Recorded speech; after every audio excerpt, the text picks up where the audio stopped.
Hello, and welcome to Message in the Middle with Marianne. We all know that life is hard, right? It's messy, it's unpredictable, but it can be wonderful all at the same time.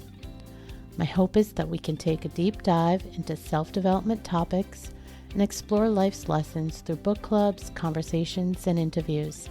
And together, we can uncover the lessons that others have already learned to help us navigate this crazy, wonderful ride called life.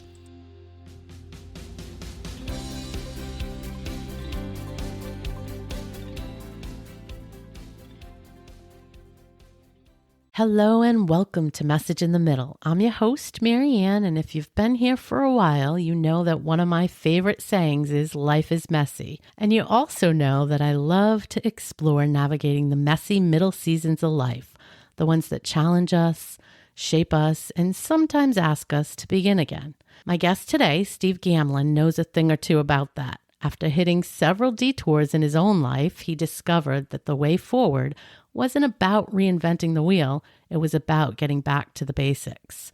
Now known as the Motivational Firewood Guy, Steve blends humor, positivity, and visualization to help people see their desired outcomes, understand their why, and create action plans to make them real. Through his Ultimate Life Vision program, his podcast, keynotes, and coaching work, he's helped countless people transform frustration into fuel and turn vague dreams into vivid goals they can actually touch, feel, and live.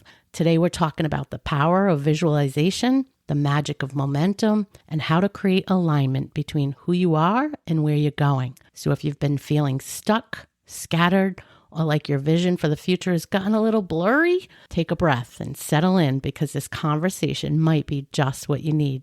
Steve, welcome to the show. Thank you, Marianne. If you print out that intro and glue some macaroni and glitter around the edge, my mom would hang that on her fridge. That was beautiful. Thank you. Aw, thank you. You're welcome. I've been looking forward to this since we met at the New England Podcasters monthly meetup, and you were the featured speaker. You were phenomenal. So I've been looking forward to this very much. Thank you.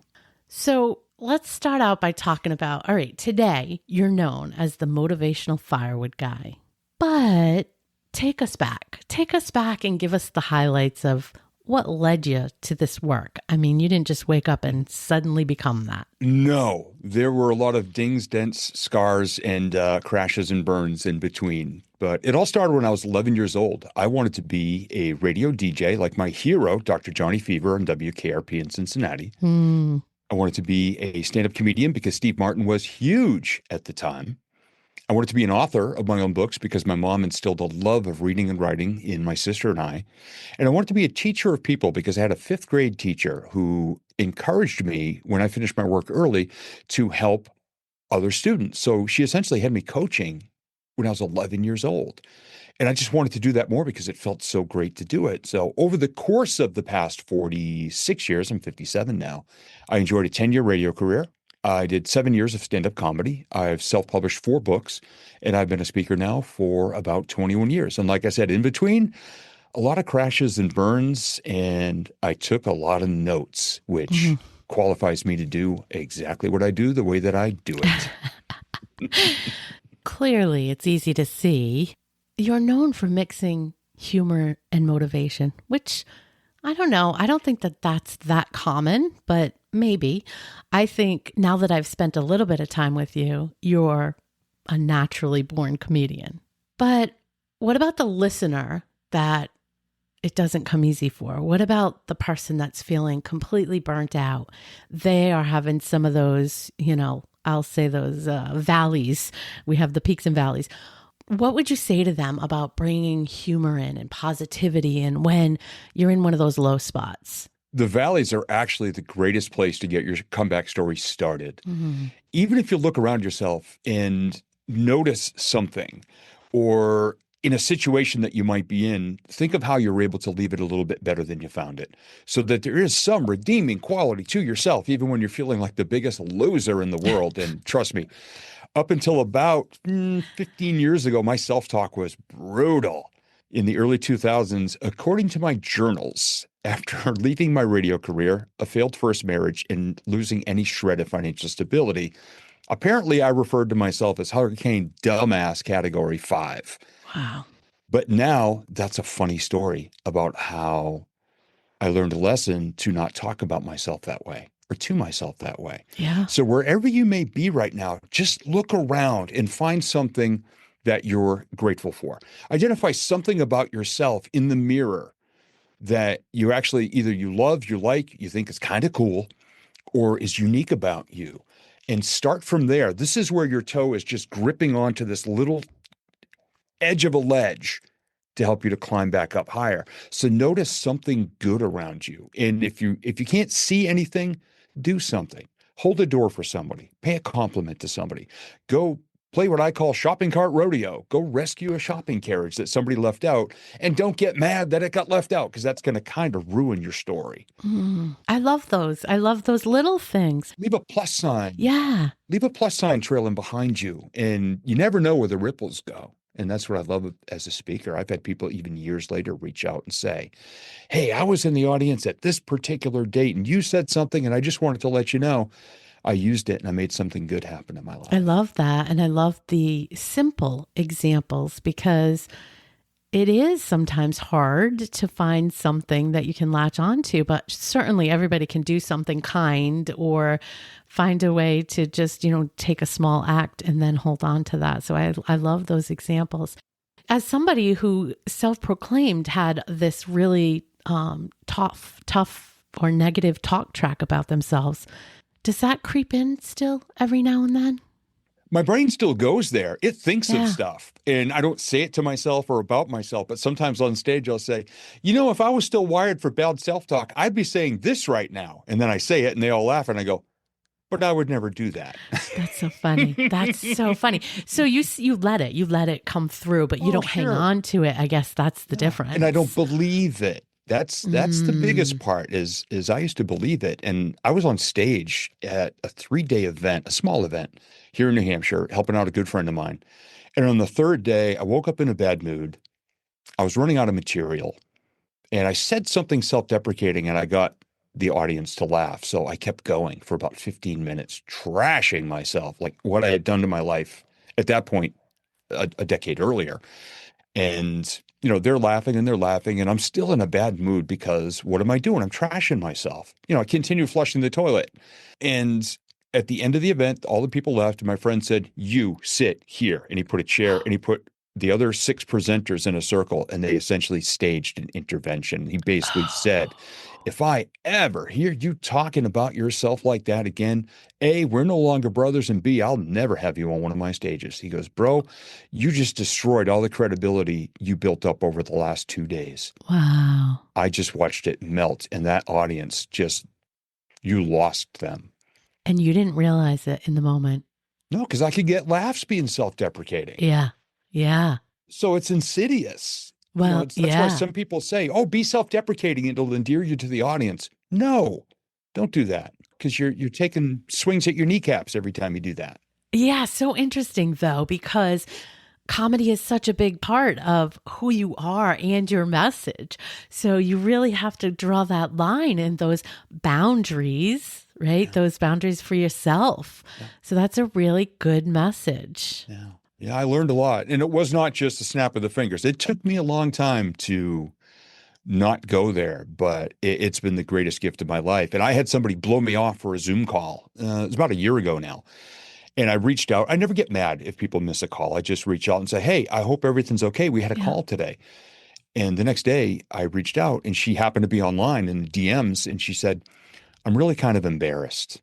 And I said, here's a Zoom link. Let's hop on now. And she kind of, crept into the camera and she goes, I feel really bad, but I blew off that call because I'm intimidated by your confidence. Huh. And thank God I was not drinking water, because I would have needed a windshield wiper on my camera. And I started laughing and she goes, are you laughing at me? I said, no, but let me tell you this. I said, my confidence can barely drive a car and it sure as hell can't buy a beer yet. My confidence is only about 17 or 18 years old. It's so crazy. It's just confirmation that we can make these impressions of people. We see things, and there's always this talk about highlight reels on Instagram or somewhere else, but of course we all understand that.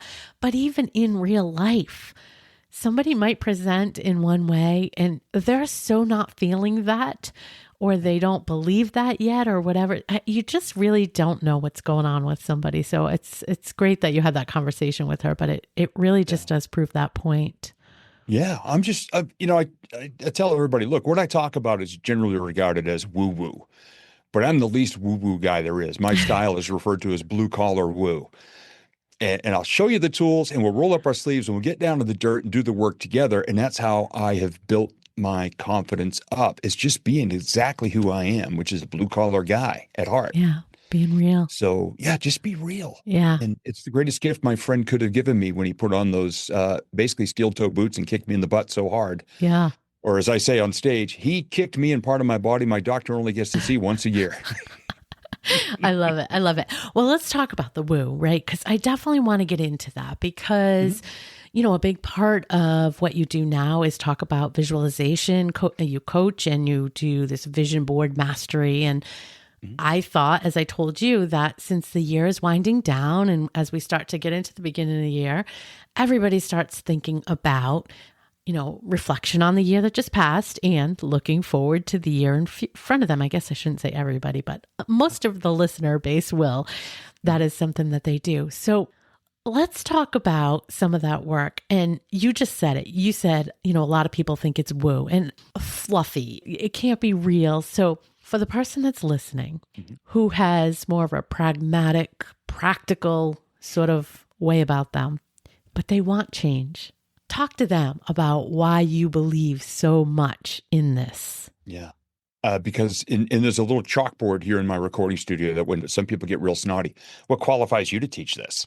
So I have a little chalkboard, and one day I got finally sick of it, and I wrote, "This guy lived it." And I drew an arrow, and I put the chalkboard next to my head, making sure that I was in front of the arrow, took a selfie, and sent it to that person. So here's what I've learned, and I learned the hard way. I never bought anyone else's programs or read anyone else's books on visualization. This is all bits and pieces. First off, stop doing the vision board starter kits, putting pictures of a Lamborghini, a yacht, a private jet, a mansion, a helicopter, a big honking gold watch, and a bank vault full of gold bars and pallets of cash. There's nothing wrong with any of those things, but all that is stuff. Yeah. Instead of thinking of what you want to get, think of the person you wish to become. And the way I explain it, I use a very simple tool. It's pretty common in the personal development world. It's called a life wheel. And mine is tweaked to the way I teach. And it includes 8 areas of life: your physical health, your emotional well-being, your closest relationships, your core values that guide every thought, word, and action. It's kind of like your code of ethics. Your faith, which is pretty much the same thing, except the power comes from a different direction. Your connection to the world in a real way. And didn't that take a beating during the pandemic with all the loneliness, isolation, depression, addiction? And then your career and your money. And that's about when people get really overwhelmed. They go, whoa, I can't think of all those 8 areas at once. Yeah. Guess what?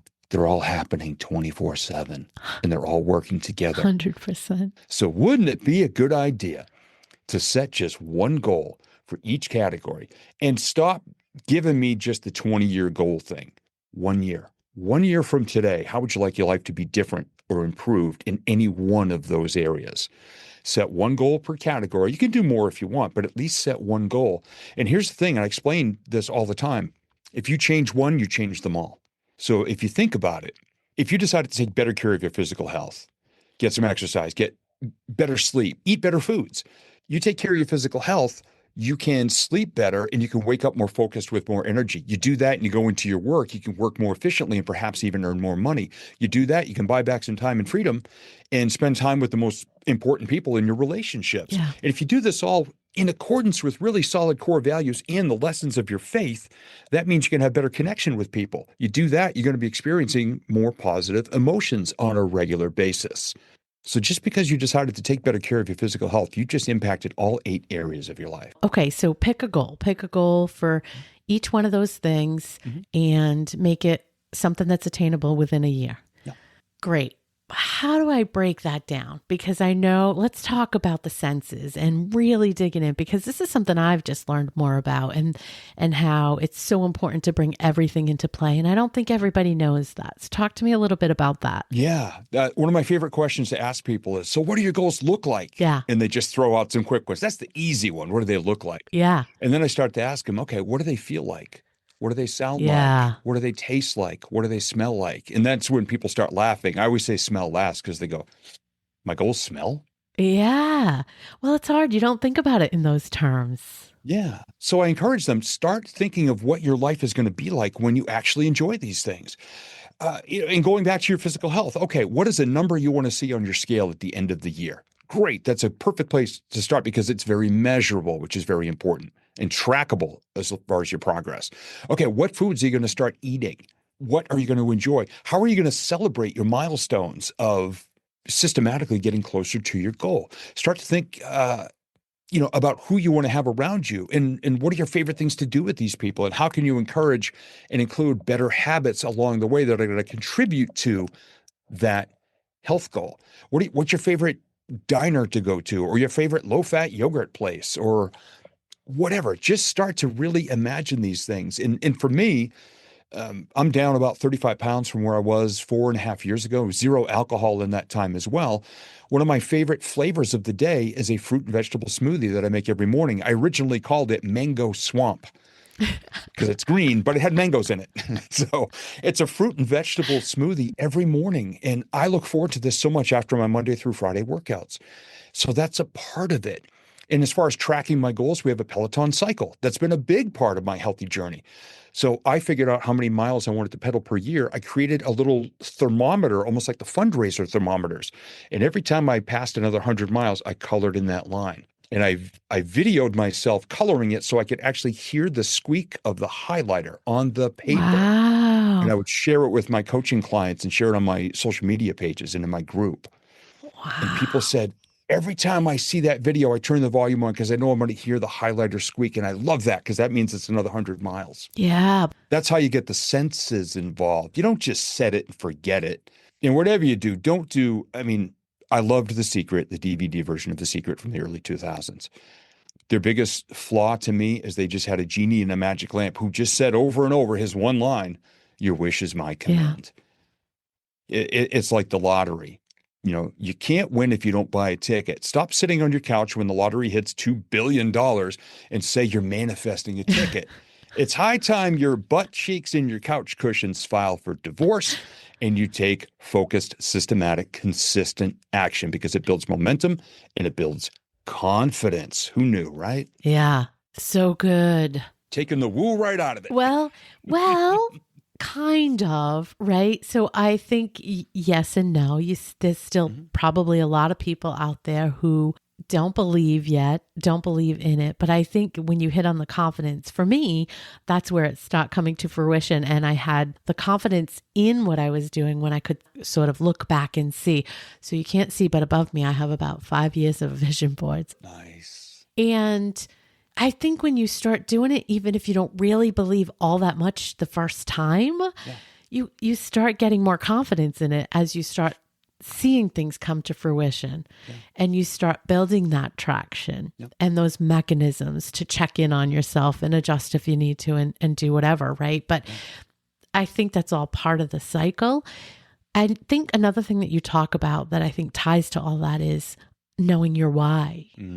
So talk a little bit about that. I mean, people have heard that before, but I think you go deeper than the average Joe, knowing your why and say, well, for my kids, I want to be healthy, or you take it beyond that. So talk to us about that a little bit. Yeah. Oh, the why is the gas in your tank that is going to get you there. And if you have a shallow why, a little pebble in the road can become a Jersey barrier and it can stop people. And if you have a deeply emotional connection to why you do what you do the way you do it, you're going to get through anything. And for me, it goes back to a dear friend of mine named Mike Roberts. Mike was the executive director of BNI New Hampshire, and I was one of his area directors. And around 2006, he said, why'd you become a speaker? I said, because I want to help people. He goes, why? And I just flipped the words. I go, because people need help. And he laughed and he goes, no, why? He asked me 17 times. And it finally hit me. And with tears literally coming out of my eyes, I said, when I was 24 years old, broken, depressed, living on my grandfather's couch, my friend Danny asked me, why didn't you ever follow your dream of getting on the radio? You're wasting your time doing nothing. Mm. And you always said you wanted to do it since we were kids. And I borrowed $4,000 from my grandfather, went to broadcast school in Boston in the summer of 92. Wow. Got out, got an internship with a rock radio station we'd grown up listening to. Internship pays nothing. And I drove to Danny's house because I hadn't seen him all summer. He says, where you been? I said, radio school. He goes, no. Did you get a job? I said, got an internship.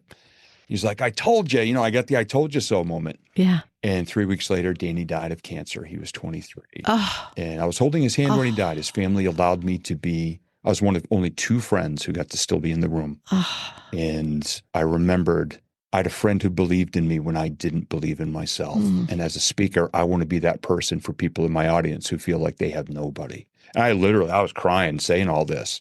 And Mike said, don't ever forget that. That's your why. Yeah. You just gave me goosebumps. Wow. As many things as life has thrown my way, and I'm in the middle of one of the toughest years of my life right now. I've never forgotten that. And that's why I'm getting back on stages. I love that for you. And I love that you can acknowledge that we all lose our way at some point, and it's okay. Just get up and get out of that valley and find your way back to the game of whatever that looks like for you. But I think that's an important message too. Wow. So you hit on this a little bit in the beginning, but I want to go back and deep dive into this a little bit more. Let's talk about goals that sound good. So I guess it's the Lamborghini, it's the Corvette, it's the bag of money versus goals that feel right. Because I think, again, most people probably haven't thought about how all their senses come into play. So take me to that place. I'm trying to figure out a goal. You're coaching me. How do I get into the feeling of it? How do you really bring yourself there if it's not something you've done before? Yeah. And a lot of people too, and I'm glad you mentioned that, they get blinded by the bling. They see all this stuff on social media, the flashy this and that. And somebody says, oh, I want a Lamborghini. Why do you want a Lamborghini? Well, because I see people online and it's success and this and that. I said, dude, we live in New England. You could only drive that Lamborghini like 4 months a year. Oh yeah. And I know somebody who has a Lambo here in New England, and it's garaged more than it's driven. And then they're like, oh yeah. I go, but do you really want one?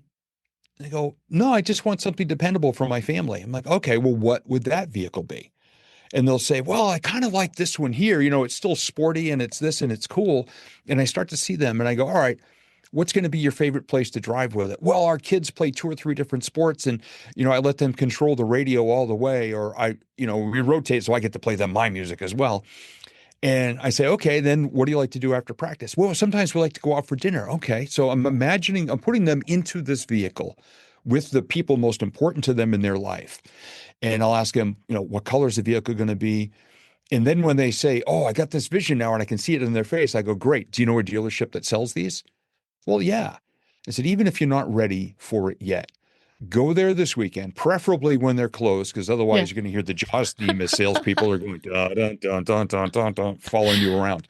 I said, sit next to one of these or sit in front of it and just put a big smile on your face and put your thumb into the grill of it and have somebody take your picture so that you can feel it, see what it's going to look like. Yeah. If you have an opportunity to go do a test drive, do that.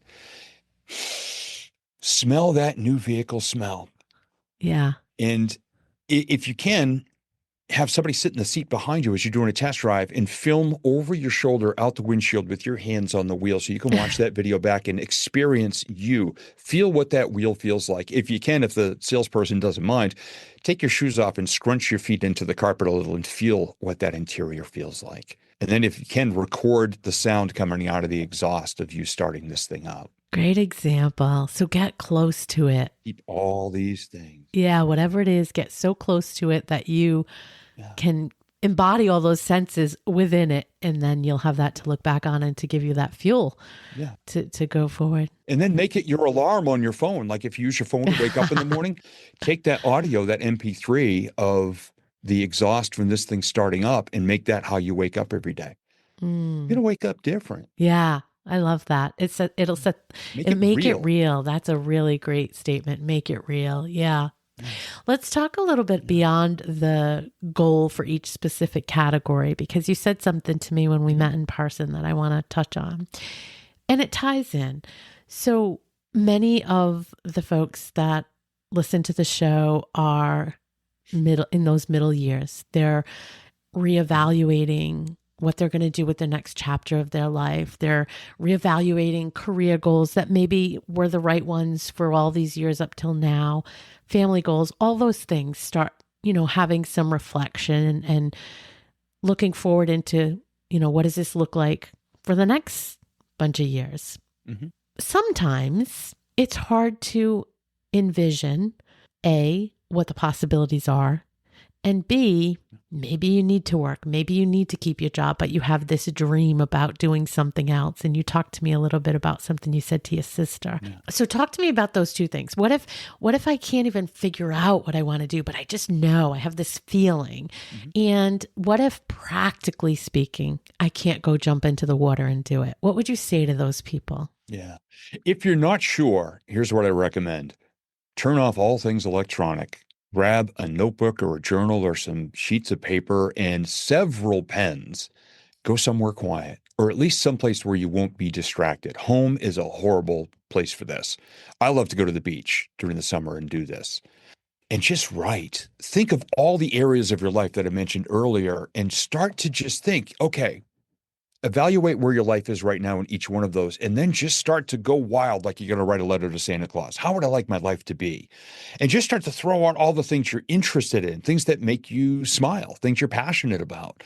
And don't think about money right now, because maybe it's just a little side hustle or a hobby, but start to think of the experiences that you would love to have in your life and write those down and just go crazy writing. There's no such thing as a wrong answer here. So don't discount yourself or don't scratch things out if you wrote it. You can edit later. Yeah. Just go crazy on everything you've ever wanted to do in your life. And as you think of one, it might unlock another and say, oh my gosh, when I was in my 20s, I wanted to do this. When I was in my 30s, I wanted this. When I was in my 40s, I wanted this. But I was always so serious about working and saying, got to hustle and grind, which to me is one of the worst bits of advice ever given by my industry.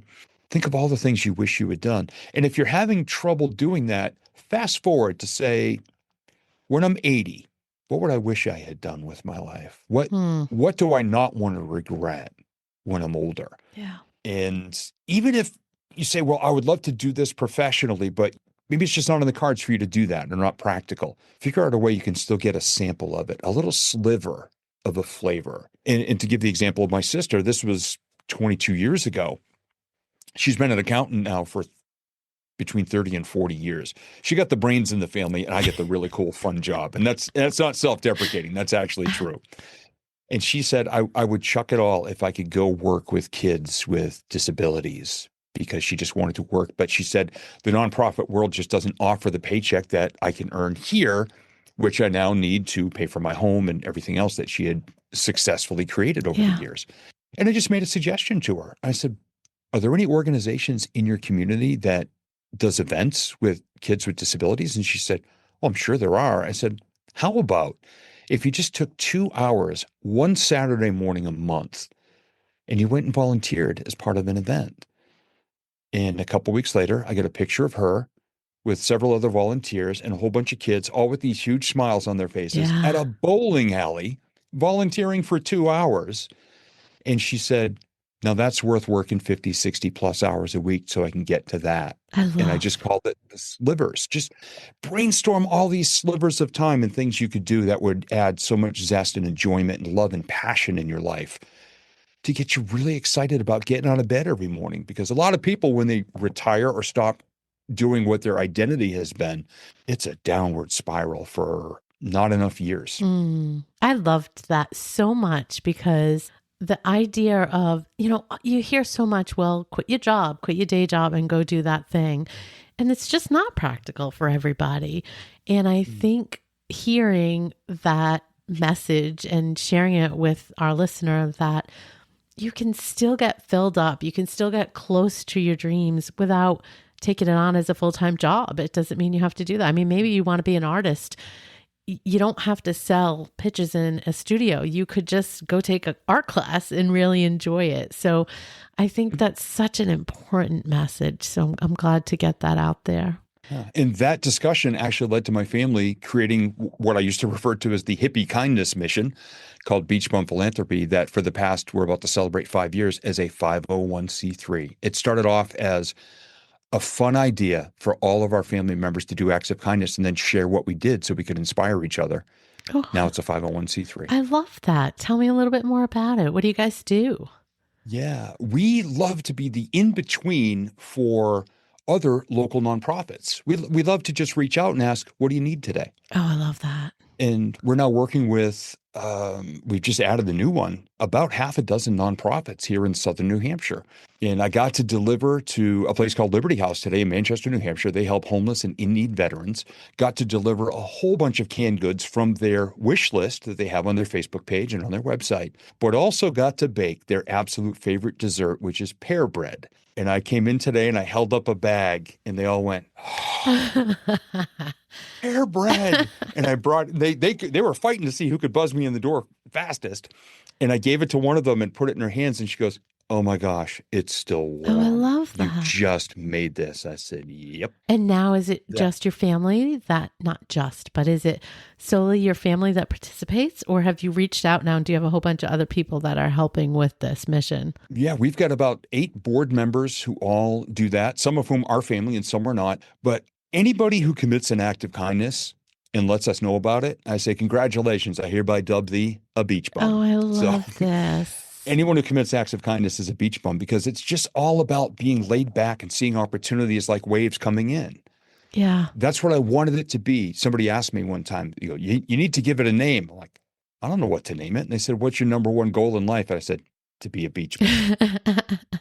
And thus was born Beach Bum Oh, Philanthropy. I love that. I love that. And what a great way to help people, especially those people that you just mentioned and those kind of areas of focus, because they're going through some hard times, but they can definitely get out of them. And they just many times just need a hand and just need somebody to believe in them. So I Yeah. applaud you for that. I didn't even know that was something that you had behind you, but I love that. Love that. And when it's your goal, boy, do you see opportunities just boom, boom, boom, boom, boom, popping up in front of you when you're not staring at your phone or your feet walking around saying, what else can go wrong with my life?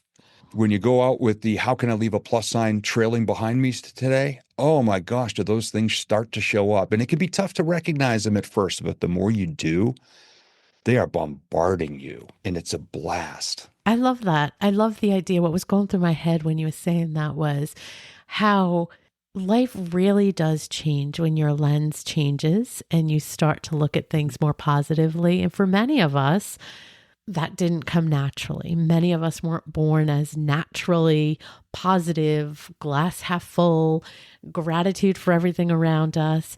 But as we shift our thoughts and our perspective, life really does change around you. And I know that sounds like very much part of your experience. Yeah, I've been putting pen to paper now for about 14 and a half years. And I've been journaling for 35 plus years, but gratitude journals for 14 plus years, Yeah. where about 90% of the mornings during that time, I write down the date, I write the words great stuff, and then I write one, two, three. And in less than a line each, I will describe as emotionally connected as possible and using humor whenever possible, my 3 favorite moments from the previous day. Because so many people, I'll ask, what are you grateful for? They go, oh, my house, my job, and my spouse. And I'll see them a month later. I go, what are you grateful for? I told you, my house, my job, and my spouse. I'm like, wow, look at the energy you just gave me. It's low. Yeah. I'm like, if you're just going to say the same thing every time, here's what you do. You go get a potato, you carve those into it, you get an ink pad, and you just stamp it every day. Or you can do what I do, which is write down my favorite 3 moments. And some of them are so hysterical that even years later, I can open an old journal and I'll be tapped right back into the emotion of that moment because I captured it just right. And by the way, because some people will say, well, Steve, I had a horrible day today. There's nothing to be grateful for. Tell you what, I wrote down 3 things I was grateful for the morning after my dad passed away, and I wrote down things I was grateful for after my beloved wife Tina passed away last December. Mm. I still have things I was grateful for that day. Mm. So don't think that because you're in a little slide or feeling rock bottom, there's nothing to be grateful for. That's the best way to at least start to plot your path out of it, is to be grateful for what you've got. I love the idea of using moments versus things. Even if you're noticing the little things, I think it's a different twist if you're trying to find the moments of the day. And they don't have to be big moments, but it could be when you smelled the flower or whatever. It just, I love the idea of that, because thinking back on your messaging, it really employs more of the senses and can bring you back into that moment. So I really like that idea a lot. I also like that you alluded to the fact that when you do that little thing and you have your 1, 2, 3, this isn't big, huge page after page after page, or you can have a process for doing this that takes 2 minutes, 3 minutes. It's just a few lines. So I think often when people say, oh, you should be journaling and you should, sometimes it feels overwhelming. It doesn't have to be. Yeah.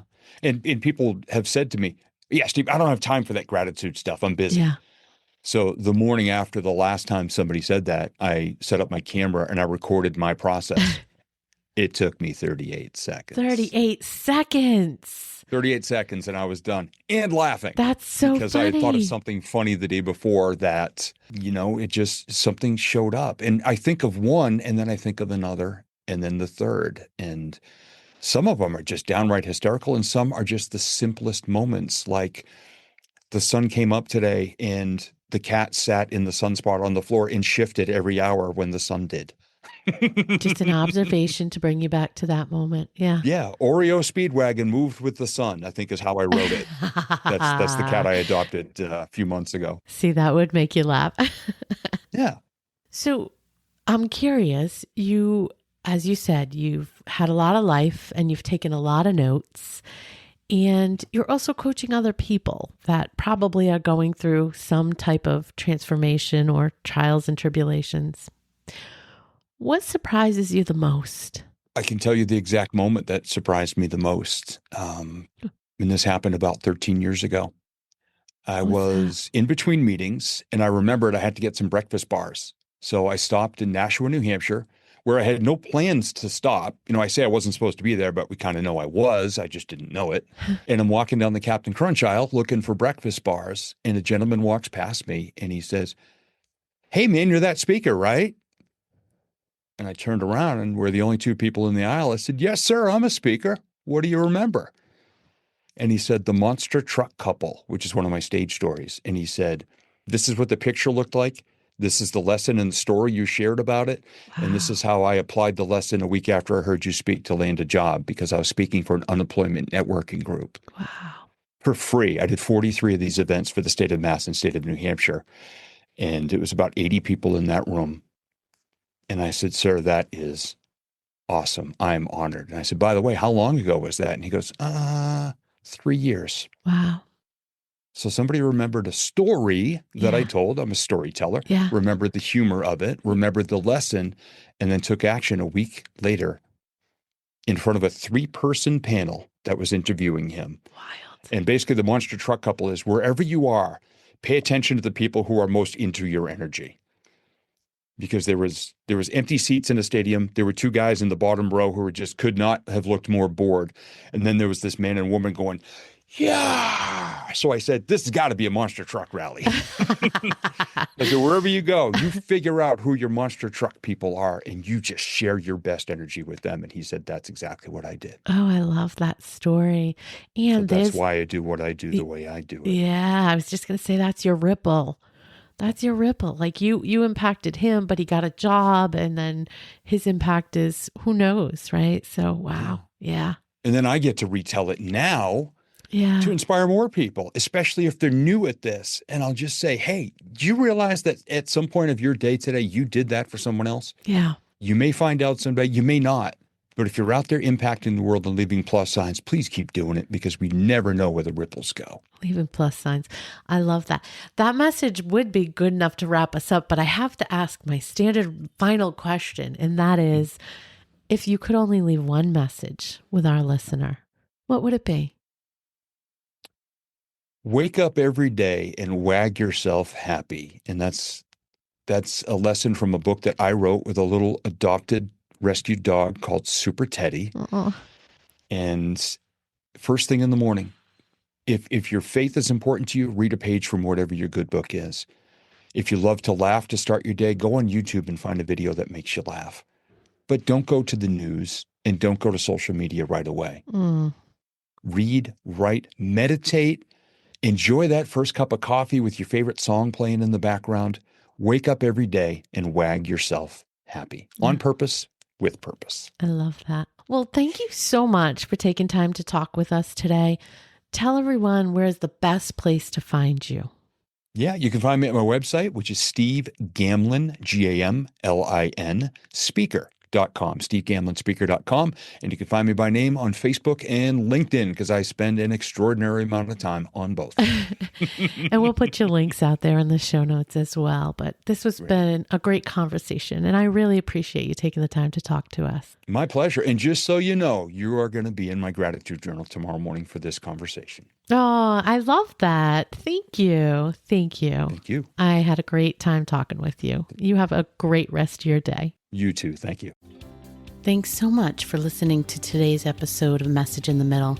I hope you found something in this conversation that reminded you that you're not alone and that midlife isn't about winding down. It's about waking up. You're not done. You're just becoming. If this episode speaks to you at all, please share it with a friend who needs to hear it. And if you're enjoying the show, I'd be so grateful if you could take a moment to leave a review. It really helps other women find this community and this podcast. Until next time, take care of yourself.